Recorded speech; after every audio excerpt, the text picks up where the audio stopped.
Apakah kunut subuh itu ada dalilnya? Kunut subuh itu ada dalilnya. Kunut subuh terus menerus ada dalilnya. Hadisnya dhaif. Dhaif itu artinya apa? Lemah. Lemah itu boleh dipakai atau tidak? Nggak boleh dipakai. Ingat tuh, hadisnya ada dhaif. Kalau dhaif nggak boleh dipakai. Banyak orang sok belagu ngerti hadis, tapi bedain hadis palsu dengan hadis dhaif nggak bisa gitu. Padahal itu fatal.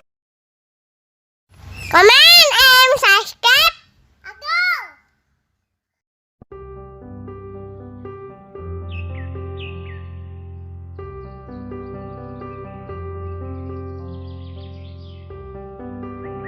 Sebagai salah satu sumber hukum Islam, hadis berfungsi menjelaskan, mengukuhkan, serta melengkapi firman Allah Subhanahu wa Ta'ala yang terdapat dalam Al-Quran. Di antara berbagai macam hadis itu, ada istilah hadis dhaif. Dalam pengamalannya, terjadi silang pendapat di antara ulama. Sebagian kalangan ada yang tidak membenarkan untuk mengamalkan hadis dhaif. Bahkan ada yang mengatakan bahwa hadis dhaif tersebut bukan dari Nabi Muhammad sallallahu alaihi wasallam. Lalu, apakah sebenarnya yang disebut hadis dhaif itu? Benarkah kita tidak boleh mengamalkan hadis dhaif? Secara umum, hadis itu ada 3 macam.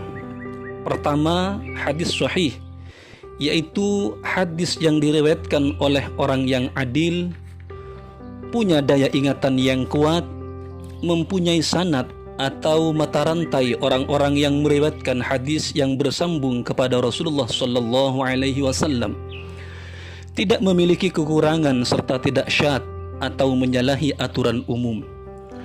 Para ulama sepakat bahwa hadis ini dapat dijadikan dalil, baik dalam masalah hukum, akidah, dan lainnya.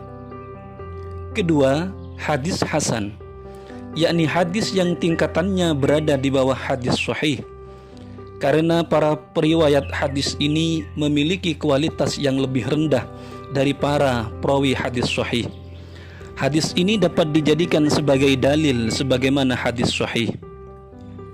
Ketiga adalah hadis dhaif, yakni hadis yang bukan sahih dan juga bukan hasan, karena diriwayatkan oleh orang-orang yang tidak memenuhi persyaratan sebagai perawi hadis atau para perawinya tidak mencapai tingkatan sebagai perawi hadis hasan. Hadis dhaif ini terbagi menjadi 2. Pertama, ada riwayat lain yang dapat menghilangkan dari kedhaifannya.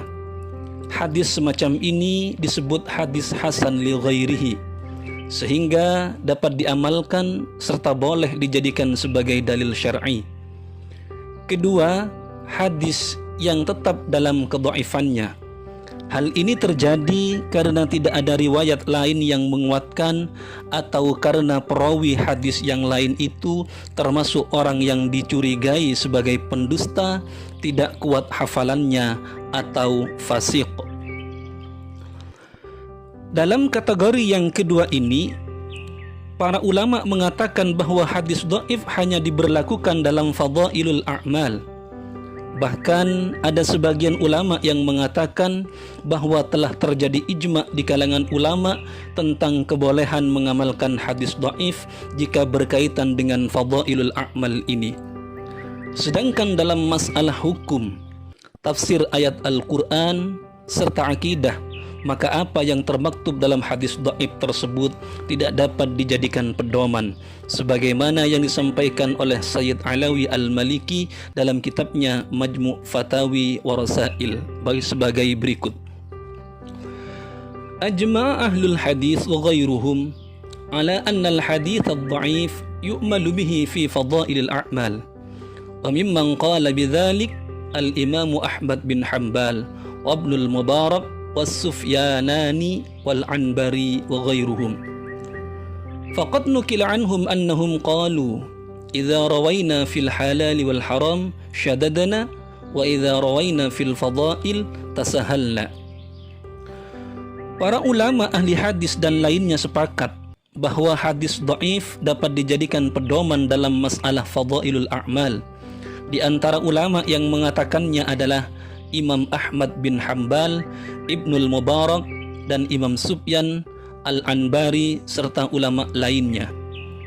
Bahkan ada yang menyatakan bahwa mereka pernah berkata, apabila kami meriwayatkan hadis menyangkut perkara halal atau yang haram, maka kami akan berhati-hati. Tetapi apabila kami meriwayatkan hadis tentang fadailul a'mal, maka kami melonggarkannya.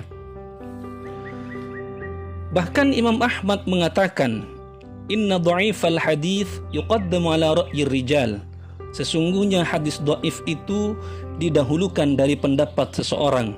Majmu' Fatawi wa Rasail halaman 251. Namun begitu, kebolehan ini harus memenuhi 3 syarat. Pertama, bukan hadis yang sangat dhaif.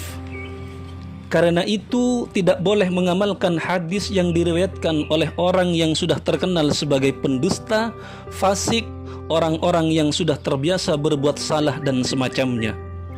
Kedua, masih berada di bawah naungan ketentuan umum serta kaidah-kaidah yang universal. Dengan kata lain, hadis tersebut tidak bertentangan dengan kaidah-kaidah agama, tidak sampai menghalalkan yang haram atau mengharamkan yang halal. Ketiga, tidak berkeyakinan bahwa perbuatan tersebut berdasarkan hadis dhaif, namun perbuatan itu dilaksanakan dalam rangka ikhtiyat atau berhati-hati dalam masalah agama. Maka dari sini dapat kita ketahui, walaupun hadis dhaif diragukan kebenarannya, namun tidak serta-merta ditolak dan tidak dapat diamalkan. Dalam hal-hal tertentu masih diperkenankan mengamalkannya dengan syarat-syarat sebagaimana tersebut di atas.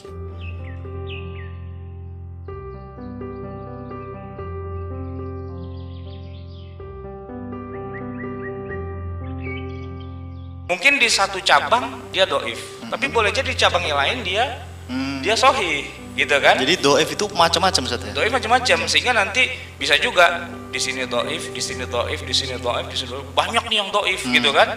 Tapi karena saking banyak yang doif, itu malah jadi naik dia derajatnya, menjadi hasan misalnya, gitu kan? Ada istilah hasan li ghairihi. Nanti sahih juga gitu, ada sahih li ghairihi, gitu kan?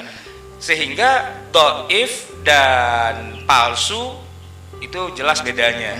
Kalau palsu emang hasil karangan, ngarang, dia benar-benar ngarang, gitu kan? Contoh yang disebut hadis palsu itu misalnya begini, karena unsur politik, gitu ya. Misalnya di zaman dulu ada guru ngaji nih, ya, lagi mau ngejilat calon penguasa. Kebetulan nih si penguasanya ini hobinya main burung. Main burung tuh maksudnya orang Arab suka main burung, apa tuh namanya? Burung yang berburu gitu loh. Terus tiba-tiba biar ngambil artinya si penguasa, dia bilang Rasulullah SAW telah bersabda, sebaik-baik khalifah adalah yang suka main burung. Wah, gitu kan?